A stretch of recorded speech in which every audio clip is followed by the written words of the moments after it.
제가 질문 하나 드리고 말씀 시작하겠습니다. 사랑하는 성도 여러분, 여러분은 타고난 재능이 있으십니까? 재능이라고 하는 게 꽤 많이 있잖아요. 어떤 사람은 운동을 잘하고, 어떤 사람은 그림을 잘 그리고, 어떤 사람은 노래를 잘하고, 어떤 사람은 돈을 잘 벌고, 여러 가지 재능이 있으실 텐데, 여러분 재능이 있으십니까? 남들보다 잘하는 재능. 있으신 분들께는 이렇게 여쭙고 싶어요. 그 재능이 있어서 여러분의 삶은 평안하십니까? 항상? 없으신 분들도 있을 수 있잖아요. 없으신 분들께도 여쭙고 싶습니다. 재능이 없기 때문에 여러분의 삶은 항상 불행하십니까? 여러분의 삶은 실패자의 삶입니까? 혹시 나는 재능이 없어서 쓸모가 없다고 스스로 계속 그 생각을 주입하는 건 아닐까요? 오늘 말씀을 같이 보면서 그 이야기를 좀 나눠보도록 하겠습니다. 사무엘하 2장 18절입니다. 같이 읽겠습니다. 시작. 그곳에 스루야의 세 아들 요압과 아비새와 아사엘이 있었는데 아사엘의 발은 들로루같이 빠르더라. 오늘 본문은 이렇게 시작을 합니다. 그곳에 스루야의 세 아들이 있었다. 그곳에. 제가 이런 단어 무조건 중요하다고 했습니다. 이런 단어는 앞의 내용과 지금의 내용을 연결하는 고리의 역할을 하거든요. 그곳이 어딜까요? 지난주에 우리가 봤던 내용 혹시 기억이 나십니까? 아브넬이 군사를 이끌고 기브온에 왔었고 요압이 그걸 보고 군사를 이끌고 똑같이 기브온으로 갔었습니다. 이유는요. 이스보셋이 기브온을 장악해서 종교적인 정당성을 확보하고자 했었고 다윗은 그것을 막으려고 했었죠. 둘 다 직접 오지는 않았습니다. 이스보셋 왕국의 2인자 아브넬이 왔었고 다윗 왕국의 2인자 요압이 왔었습니다. 그렇게 아브넬의 사람들하고 요압의 사람들하고 기브온 연못을 중간에 두고 팽팽하게 대치를 했습니다. 긴장감이 맴돌았겠죠. 그때 그 긴장감을 깨뜨린 사람은 아브넬이었습니다. 아브넬이 먼저 제안을 했어요. 야, 우리 다 싸우지 말고 청년들 12명씩 선택을 해가지고 청년들끼리 놀게 하자. 이게 무슨 의미라고 했습니까? 마치 스포츠 경기처럼 겨루기 하자. 그걸로 승패를 좌우하자라는 뜻이었습니다. 왜냐하면 원래 같은 나라 사람들이었으니까요. 원래 같은 나라 사람들끼리 싸울 이유가 뭐가 있겠습니까? 그리고 가능하면 피를 안 흘리고 싶었던 거죠. 근데 아브넬의 의도는 선했는지 모르겠지만 결과가 어떻게 됩니까? 서로 붙잡고 머리끄댕이 잡고 칼로 상대방을 찔러댔죠. 다 죽습니다. 그 장면을 지켜보던 젊은 군사들의 피가 끓어올랐겠죠. 전면전으로 번집니다. 성경에 뭐라고 했어요? 싸움이 심히 맹렬했다. 맹렬해졌습니다. 그리고 그 맹렬했던 전쟁에서 요압이 이겼습니다. 자, 이렇게 말씀드렸어요. 요압이 이겼기 때문에 하나님의 뜻입니다. 잘했습니다. 그런 의미가 아니라고 했습니다. 의미 없는 전쟁이었고 의미 없는 승리를 거둔 것뿐이죠. 그곳. 그 전쟁이 있었던 그곳. 그곳에 누가 있었다고요? 스루야의 세 아들들. 스루야는 누굽니까? 지난주 말씀드렸습니다. 다윗의 누이. 다윗의 누이 스루야에게 아들이 셋이 있는데 그 세 아들들의 이름이 소개가 되는 거예요. 요압, 아비새, 아사엘. 그 중에서 오늘은 아사엘의 이야기를 보겠다라는 겁니다. 다시 한번 보겠습니다. 사무엘하 2장 18절입니다. 같이 읽겠습니다. 시작. 그곳에 스루야의 세 아들 요압과 아비새와 아사엘이 있었는데 아사엘의 발은 들로루같이 빠르더라. 스루야의 세 아들 중에 아사엘의 이야기를 할 건데요. 이 아사엘이라는 사람의 특징이 뭐냐? 달리기를 잘한대요. 달리기를 잘하는데 그냥 달리기를 잘하는 게 아니라 들로루같이 빨랐답니다. 사람이 얼마나 빨랐으면 동물의 비유가 될까요? 들로루같이 빠를 수가 있을까? 그런데 이 빠르다라고 하는 게 사실은 우리의 개념하고 좀 다른 것 같아요. 제가 생각하기에 제일 빠른 동물은 치타거든요. 성경에서 치타같이 빨랐더라 이랬으면 좋았을 텐데 아니면 그 동네에 치타가 없었다면 말같이 빨랐더라 이랬으면 좋겠는데 들로루라고 했거든요. 왜 그랬을까? 이건 뒤에 가서 좀 더 보도록 하겠습니다. 그리고 아사엘의 특징이 달리기를 잘하는 건데 뭐 다른 특징은 없을까 하고 성경을 뒤져봤더니요. 역대상에 보니까 이런 내용이 나와요. 다윗이 자신의 군대를 조직하는데 12개월로 나눠서 조직을 합니다. 그중에 네 번째 달의 지휘관이 아사엘이었더라고요. 그게 다예요. 아사엘에 대한 기록이 그게 답니다. 그러니까 성경이 소개하는 아사엘의 가장 중요한 특징은 달리기가 빠른 거예요. 그것도 겁나 빠르다. 어떻게 보면 달리기 빠른 게 장점이 됩니다. 지금 같은 시대라고 한다면 뭐 올림픽 나가서 금메달 같은 거 따면 뭐 돈도 많이 벌고 명예도 생기고 그러겠죠. 특히나 우리나라처럼 이 단거리 달리기에 취약한 나라라고 한다면 한 명만 나와서 그렇게 해주면 엄청난 돈을 벌 거예요. 그런데 오늘 본문의 내용이 생각해 보면 뭐 전 세상에서 제일 빠르다 그런 의미는 아닐 것 같고요. 그리고 대회가 있을 때마다 나가서 우승하는 사람이다 그런 의미도 아닐 것 같습니다. 그럼 무슨 의미일까? 오늘 본문의 내용을 가지고 본다면 딱 하나, 그가 군인이고 지휘관인데 발이 빠른 게 장점이었다라는 이야기인 거예요. 지금 상황이 어떤 상황인가요? 전쟁을 했잖아요. 그리고 전쟁에서 이겼습니다. 그리고 요압의 군대가 졌던 아브넬의 군대를 쫓고 있는 상황이거든요. 이 상황에 도망가는 군사들을 잡기 위해서 누가 최고겠느냐? 당연히 발 빠른 아사엘이 최고인 거죠. 그가 달리기가 빠르니까. 그런데 들로로 갔다라고 했잖아요. 제가 예전에도 한번 말씀드렸는데 이렇게 전쟁에서 지면 도망을 갈 때 뭐 들판을 달려서 도망가지는 않겠죠. 숨어 들어가야 되잖아요. 숲속으로 들어가든지 산으로 올라가든지. 당연히 험한 지형으로 갔을 겁니다. 그런 지형에 들로로 같이 빠른 사람. 이 아사엘에게 엄청난 장점이 있었다는 이야기입니다. 물론 군인이 지휘관이 달리기만 잘한다고 되는 건 아니죠. 당연히 무예는 기본적으로 가지고 있었을 겁니다. 그 정도 되니까 지휘관도 되었겠죠. 뭐 다윗의 가족이기 때문에 지휘관이 됐다 이건 말이 안 되는 거예요.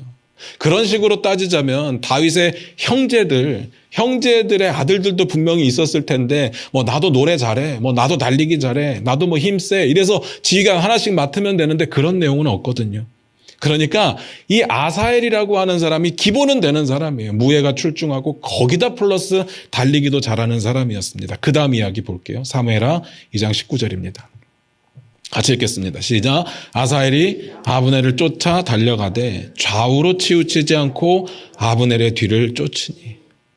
아사엘이 아브넬을 쫓아 달려갔대요. 그리고 방금 읽었던 구절에 보니까 어떻게 달려갔느냐 하면 좌우로 치우치지 않고 달려갔대. 우리식으로 이해를 하면 앞만 보고 달렸다는 이야기죠. 아브넬만 보고 달렸다는 이야기입니다.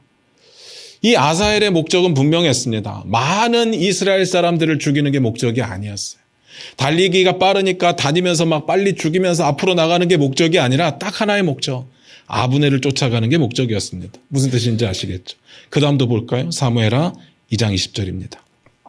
같이 읽겠습니다. 시작. 아브넬이 뒤를 돌아보며 이르되 아사엘아 너냐? 대답하되 나로라. 아브넬이 전쟁에서 져서 도망을 가고 있는데 막 도망가다 보니까 느낌이 쎄해서 뒤를 딱 돌아봤는데 아사엘인 거예요. 그래서 물어보는 겁니다. 너 아사엘이야? 아사엘이 대답합니다. 나 아사엘이야. 이렇게 대답을 하는 거예요. 저는 이 장면을 보면서 어떤 느낌이 드는가 하면 원래 서로 알고 있는 사이였구나 라는 생각이 드는 거예요. 뭐 적군의 장수로서 정보를 가지고 있는 그런 통성명의 시간은 아닌 거잖아요. 아사엘을 알고 있었으니까 이렇게 묻는 게 아닐까. 좀 더 보면서 말씀을 드릴게요. 사무엘하 2장 21절입니다. 같이 읽겠습니다. 시작. 아브넬이 그에게 이르되 너는 왼쪽으로나 오른쪽으로나 가서 청년 하나를 붙잡아 그의 군복을 빼앗으라 하되 아사엘이 그렇게 하기를 원하지 아니하고 그의 뒤를 쫓으매. 아브넬이 아사엘인 걸 알고 이야기를 합니다. 너 왼쪽으로 가든지 오른쪽으로 가든지 가서 청년 하나 붙잡아서 군복 하나 빼앗아서 가라. 옛날에 이제 적군을 죽이고 뭔가를 취해서 가면 내가 내 성과를 나타낼 수 있으니까 군복을 벗겨가는 게 그들의 습성이었던 것 같아요. 근데 참 얘기가 재밌는 게 이 아사엘은 좌우로 치우치지 않고 달려왔는데 이 아브넬은 좌로나 우로나 가라고 이야기를 하고 있는 거죠. 왜 그랬을까? 지난주에도 말씀을 드렸듯이 아브넬은 극단의 상황은 피하고자 하는 마음이 있었어요. 서로 싸워서 피를 흘리고자 하는 그런 마음이 없었다고요. 그 제안을 듣고 아사엘이 어떻게 반응하느냐? 성경에 그렇게 하기를 원하지 않았다라고 되어 있습니다. 그 다음도 볼게요. 사무엘하 2장 22절입니다. 같이 읽겠습니다. 시작. 아브넬이 다시 아사엘에게 이르되 너는 나 쫓기를 그치라. 내가 너를 쳐서 땅에 엎드러지게 할 까닭이 무엇이냐? 그렇게 하면 내가 어떻게 내 형 요압을 대면하겠느냐 하되. 아브넬이 다시 아사엘에게 말합니다. 야, 그만 쫓아와라.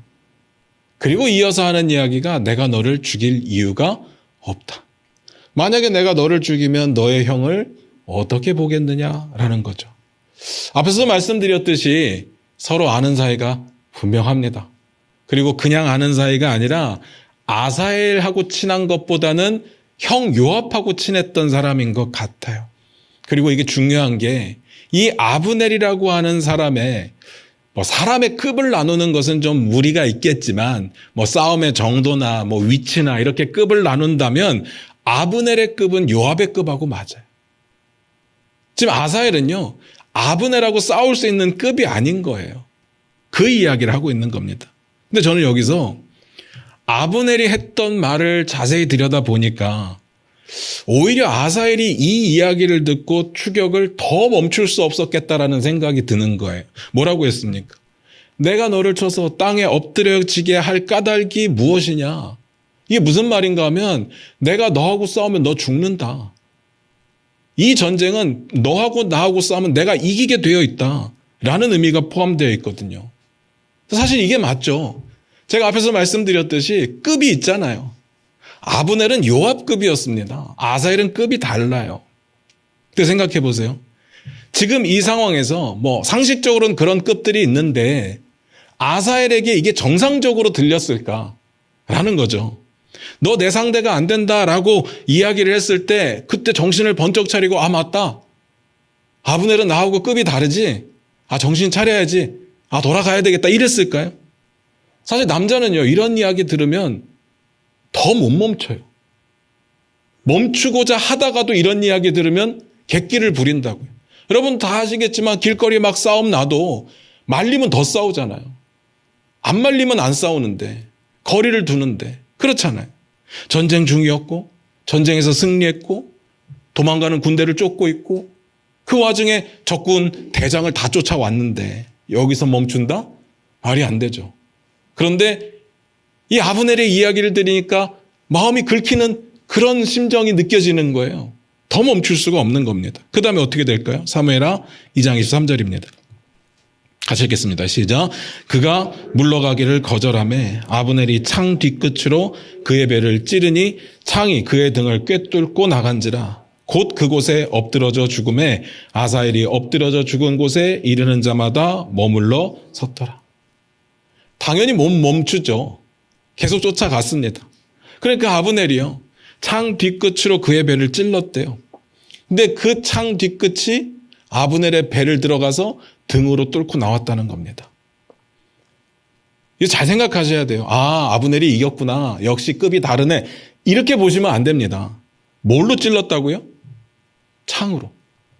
구체적으로. 뭘로 찔렀다고요? 창 뒤끝으로. 한번 상상해 보세요. 누가 싸울 때, 전쟁에서 싸우고 있는데 창 앞에 창날이 분명히 있는데 창 뒤끝으로 찔러요. 누가 그렇게 싸우냐고요. 저 어렸을 때 영화 같은 거 보면 이제 고수하고 하수가 있는데 고수의 마음 가운데 살상의 의도가 없을 때 이렇게 싸우는 거 봤어요. 창으로 싸우는데 창으로 찌르는 게 아니라 창으로 때리거나 뒤끝으로 이렇게 누르거나 이러는 거 봤고, 칼로 싸울 때는 칼로 베지 않고 옆면으로 이렇게 때리고, 저 어렸을 때 중국 영화에 진짜 많이 나오는 장면이거든요. 근데 성경에 보니까 아브넬이 창 뒤끝으로 찔렀대요. 아브넬은 진짜 죽이고 싶었던 마음이 없었던 것 같아요. 덤벼드니까 안 싸울 수는 없고 어느 정도의 데미지를 줘서 못 쫓아오게 해야 되겠다라는 생각이 있었던 것 같습니다. 그런데 아사엘이 너무 빨리 달려오다 보니까 뒤끝으로 찔렀는데도 그 속도의 창의 뒤끝이 배를 뚫고 들어가서 등 뒤로 나온 거예요. 물론 정확하게는 잘 모르겠습니다. 그때 당시에 창이 어떻게 생겼는지. 아마 뒤끝에도 뭔가가 있었던 것 같기는 합니다. 우리가 생각하는 대걸레 그 뒷부분에 그 뭉툭한 부분을 생각하면 이건 말이 안 되는 거죠. 이 정도까지는 되지 않았을 것 같습니다. 어쨌든 정당방위였고 우발적인 사고였습니다. 아브넬은 죽인 의도가 없었습니다. 성경은 그 이야기를 하고 있는 거예요. 그리고 오늘 이야기는 이렇게 끝이 납니다. 저는 오늘 이야기를 보면서 그런 생각이 들었어요. 사람이 살면서 재능을 갖고 살아간다는 건 엄청난 유리한 조건을 가지고 살아가는 거구나 라는 생각이 들었습니다. 그런데 그건 그건데 재능만 있으면 우리의 삶이 평안할까? 재능만 있으면 우리의 삶이 행복할까? 재능만 있으면 우리의 삶이 형통할까? 라는 의심이 드는 거예요. 이 세상에서 성공한 사람들 순서대로 나열을 하면 재능이 있는 사람들로부터 없는 사람들까지 나열이 될까요? 이 세상에서 행복하다라고 말하는 사람들 순서대로 나열을 하면 재능이 있는 사람부터 없는 사람까지 나열이 될까요? 그렇지 않다고요. 그렇지 않다고요. 제가 뭐 많은 인생을 살아본 것도 아니고 많은 사람을 만나본 것도 아니지만 전혀 그렇지 않다라는 것 정도는 알 수 있을 것 같아요. 반대로 재능이 없으면 이 세상에서 살아갈 가치가 없는 존재인가? 그렇지도 않다는 거죠. 세상을 살아가는 많은 사람들이 자기 재능대로 사는 건 아니라는 생각이 들어요. 자기 재능을 아직 못 찾은 분도 계실 거고 젊었을 때는 그 재능을 10분 활용하다가 나이가 드니까 전혀 다른 길을 가는 사람들 수도 없이 봤고요. 재능은 있는데 부상으로 포기하는 사람들도 봤고 재능이 있어도 노력을 안 해서 밀려나가는 사람 봤고요. 자기 재능보다 남의 재능을 더 부러워하는 사람들도 봤고요. 그래서 늘 억울한 마음으로 살아가는 사람도 봤습니다. 재능은 있는데 집안 사정 때문에 가족들 먹여 살려야 되는 문제 때문에 재능대로 살지 못하는 사람들도 봤습니다. 사람들은요 다 그렇게 살아요. 그렇게 살더라고요. 누가 하고 싶은 거 다 하고 누가 재능대로 다 살고 그러면 그 인생이 다 쓸모없는 인생이냐? 그렇지 않더라는 겁니다. 재능이 있건 없건 누구에게나 허락된 하루하루의 삶은 다 소중하다는 이야기를 드리고 싶습니다. 재능이 없어서 내 삶이 의미가 없다? 재능이 없어서 내 삶이 실패한 삶이다? 재능이 없어서 난 가망성이 없다? 저는 그렇게 생각하면서 내 인생을 허비하는 게 너무나도 안타깝다는 생각이 드는 거예요. 성경은 어떻게 말하고 있을까? 자, 살펴보니까요. 오히려 자기 재능을 의지하고 살아가는 사람들이 얼마나 허무하게 인생을 끝내는지를 계속해서 경고하고 있습니다. 아사엘의 이야기를 보니까요. 재능이 있는 사람이에요. 성경이 그 사람을 이야기할 때 달리기가 빠르다라고 이야기할 정도면 어느 누구보다 달리기를 잘하는 사람이에요. 그리고 그게 그냥 뭐 올림픽이 있어서 금메달을 따든 안 따든 그게 중요한 게 아니라 지휘관으로서 군인으로서 달리기가 빠르다는 건 그에게는 엄청난 장점이었습니다. 어떤 사람은 뭐 부딪혀서 잘 싸우는 사람이 있을 거고 어떤 사람은 활을 잘 쏘는 사람이 있을 텐데 이 사람은 달리기를 잘해서 군인으로서 아주 인정받는 사람이었어요. 그런데 이 사람에게 두 개의 문제가 보여요. 첫 번째, 아브넬과 자신의 실력 차를 인지하지 못했습니다. 만약에 알았다면, 만약에 알고 덤빈 거라면 더 문제가 심각하죠. 실력이 안 되는데, 상대가 안 되는데, 달리기가 빨라서 쫓아오기는 했는데 안 되는 거 알면서 덤빈다? 무모한 거죠. 무모한 겁니다. 두 번째, 자신의 빠름을 인정하고 자신이 빠르다는 걸 알기 때문에 동료들과 함께 가지 않았어요. 오늘 마지막 내용이 뭐예요? 아사엘이 죽으니까 그제서야 사람들이 거기까지 왔다고요. 전쟁에 이기고 있는 건 알겠어요. 승세를 탄 건 알겠어요. 그럴수록 조심했어야죠. 그럴수록 함께 갔어야죠. 그런데 그러지 않았다는 거예요. 왜요? 자기 빠르니까. 아사엘은요, 자신의 능력을 너무 믿었던 것 같습니다. 타고난 재능에 대한 신뢰가 너무 심했다고요. 그러니 조심하지 않고 그러니 혼자 가게 되는 거죠. 궁금합니다. 얼마나 자신의 재능을 신뢰하면 이렇게 될까?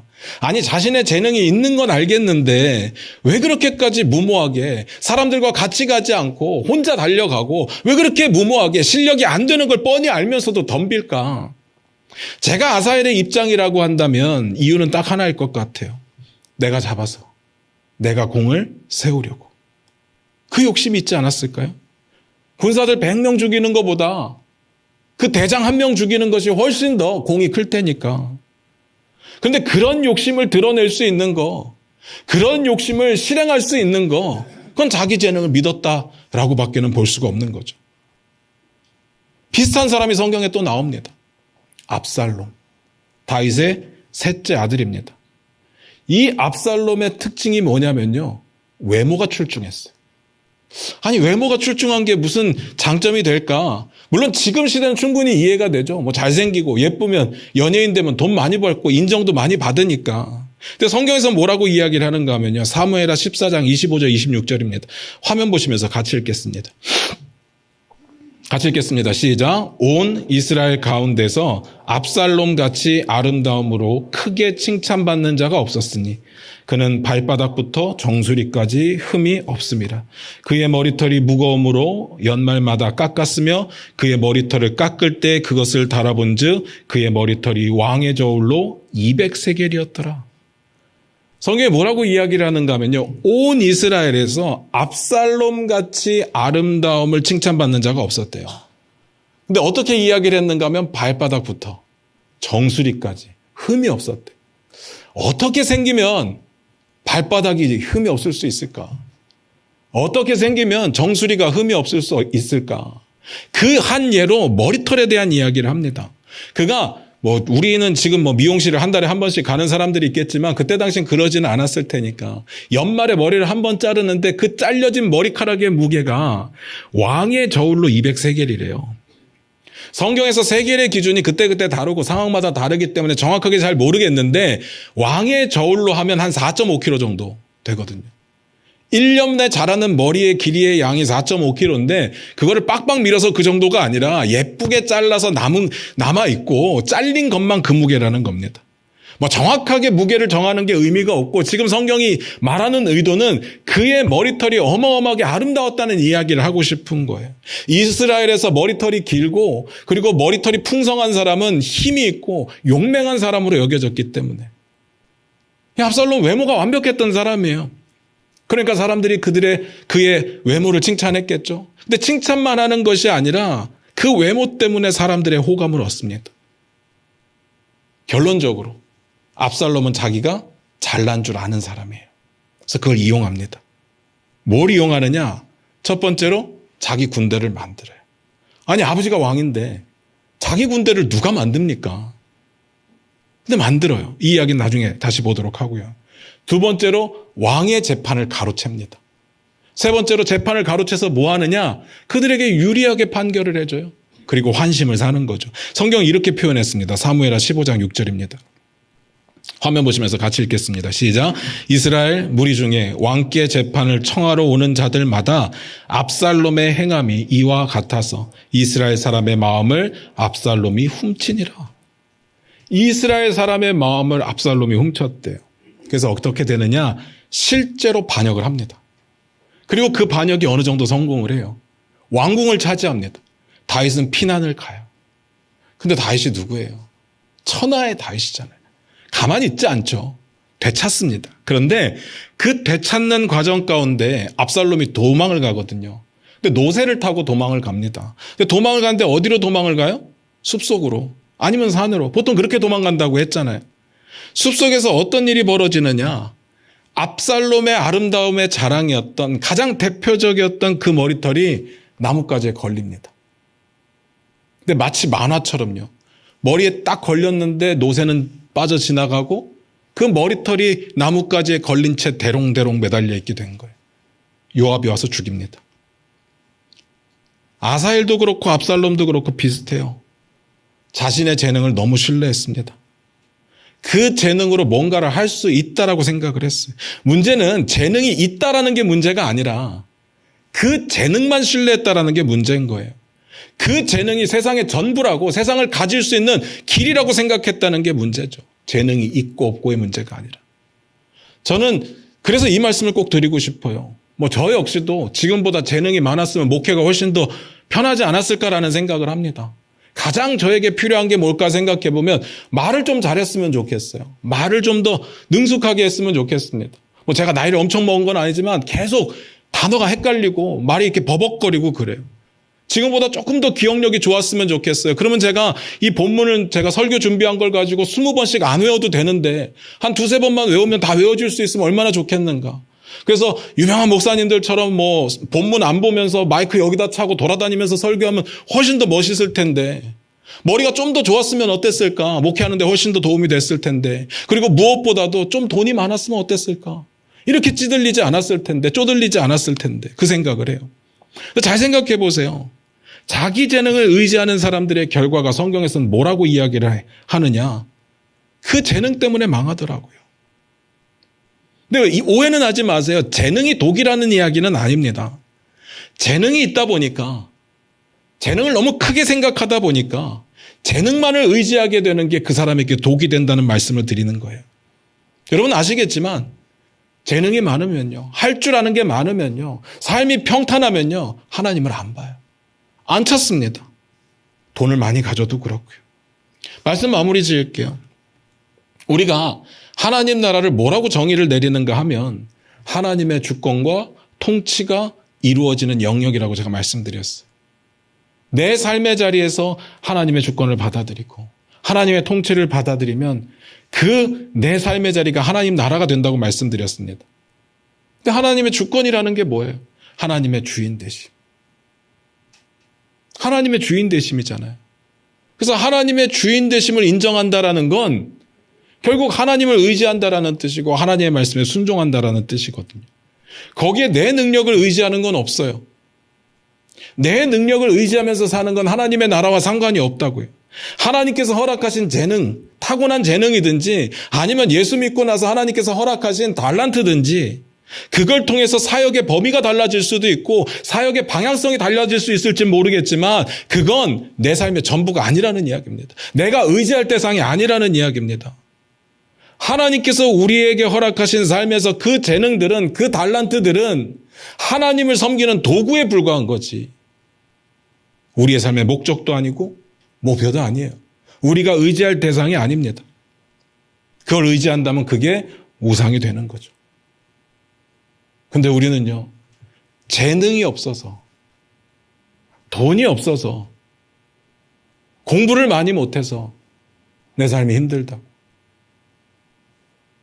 그래서 불평하고 원망하고 주의 나라를 섬기는 것에 게을러질 때가 많더라는 겁니다. 사람들은요, 내게 가진 것이 많을 때 하나님을 찾지 않는 습성이 있습니다. 오히려 그런 것들을 잃을 때 하나님을 찾게 되더라고요. 제가 이 말씀을 왜 드리느냐 하면요, 하나님만 의지하십시오가 맞습니다. 당연하죠. 하나님만 의지해야 됩니다. 근데 그건 다 아는 거니까 이 말씀을 드리고 싶어요. 재능이 없다고 해서 우리가 좌절해서는 안 된다는 겁니다. 우리 대부분 그렇게 이야기를 해요. 난 가진 게 없고 할 줄 아는 게 없고 그래서 이 모양 이 꼴로 산다. 교회 사역에 대해서 이야기할 때도 난 할 줄 아는 게 없습니다. 내 성향은 그렇지 못합니다. 난 잘 못합니다. 그래서 할 수가 없습니다. 우리는 우리 가진 것 때문에 못한다라는 이야기를 입에 달고 산다고. 왜 그러냐면 세상 속에서도 내가 없는 것 때문에 늘 주눅들어 살거든요. 그게 돈이든 능력이든. 하나님께서 역사를 이끌어가는 방식을 보여주는 기가 막힌 성경 구절이 있어요. 고린도전서 1장 26절부터 29절입니다. 우리 화면 보시면서 같이 읽겠습니다. 같이 읽겠습니다. 시작. 형제들아 너희를 부르심을 보라. 육체를 따라 지혜로운 자가 많지 아니하며 능한 자가 많지 아니하며 문벌 좋은 자가 많지 아니하도다. 그러나 하나님께서 세상에 미련한 것들을 택하사 지혜 있는 자들을 부끄럽게 하려 하시고 세상에 약한 것들을 택하사 강한 것들을 부끄럽게 하려 하시며 하나님께서 세상에 천한 것들과 멸시받는 것들과 없는 것들을 택하사 있는 것들을 패하려 하시나니 이는 아무 육체도 하나님 앞에서 자랑하지 못하게 하려 하심이라. 저는 그렇게 생각합니다. 자기 재능을 의지하는 것은 자기 삶의 함정을 파놓는 것과 똑같다고 생각을 해요. 아마 제가 이렇게 말씀드리면 그래도 난 재능이 있었으면 좋겠습니다. 나 재능 가지고 돈 많이 벌고 잘 살면서 하나님 잘 섬길 수 있습니다. 라고 말씀하시고 생각하시는 분들이 있을 거예요. 그런데요, 정말 많은 사람들이 자기가 어디다 함정을 파놨는지 몰라요. 그리고 그 함정에 자기가 빠집니다. 아사엘이요. 달리기를 못해서 죽은 게 아니에요. 달리기를 너무 잘해서 죽은 거예요. 남들만큼 못 뛰었다면 안 죽었겠죠. 압살롬이요. 외모가 별로여서 죽은 게 아니에요. 너무 머리를 잘 가꿨어요. 너무 많은 머리를 갖고 있었던 거예요. 그래서 죽잖아요. 그래서 죽어요. 그들 모두 훌륭했지만 자기 재능만 의지했기 때문에, 그게 전부라고 생각했기 때문에 자기가 만들어 놓은 함정에 자기가 빠지는 거죠.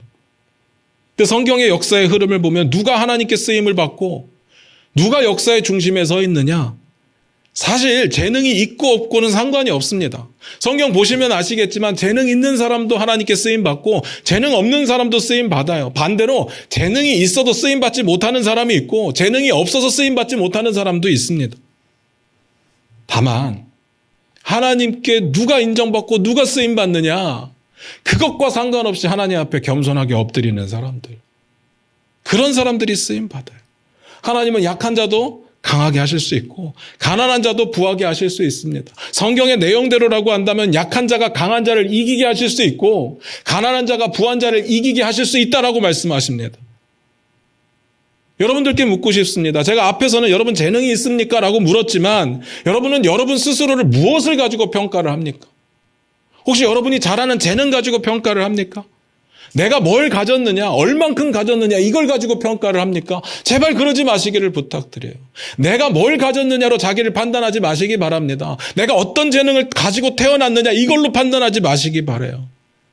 내가 지금 주님 앞에 겸손하게 엎드려 있느냐로 판단하시기 바랍니다. 하나님의 말씀이라면 내 상황이 허락하지 않아도 내가 순종할 결단을 하고 있느냐, 이걸 가지고 판단하셔야 돼요. 이게 없다면 고민하셔야 됩니다. 이게 없다면 고민을 하셔야 된다고요. 그리고 잘 생각하셔야 됩니다. 모든 신앙의 시작은요, 결단입니다. 감정이 아니에요. 사랑하라 그러면 사랑하는 마음이 안 생기는데 이러지 마시고요. 사랑을 결단하시기 바랍니다.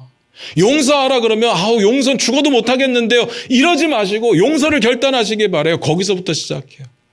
순종은요, 하나님 앞에 겸손하게 엎드린 사람들이 하나님의 말씀대로 살겠습니다라고 결단하는 그 시간부터 시작되는 겁니다. 그게 우리에게 필요한 거예요. 그 결단을 하시는 저와 여러분 되시기를 주님의 이름으로 축원드립니다. 자꾸 뭐가 있다 없다, 뭘 가졌다 못 가졌다, 이렇게 핑계대지 마시고 하나님의 뜻에 부르심을 받은 자로 순종하며 살아가시는 저와 여러분 되시기를 주님의 이름으로 부탁드립니다. 기도하겠습니다.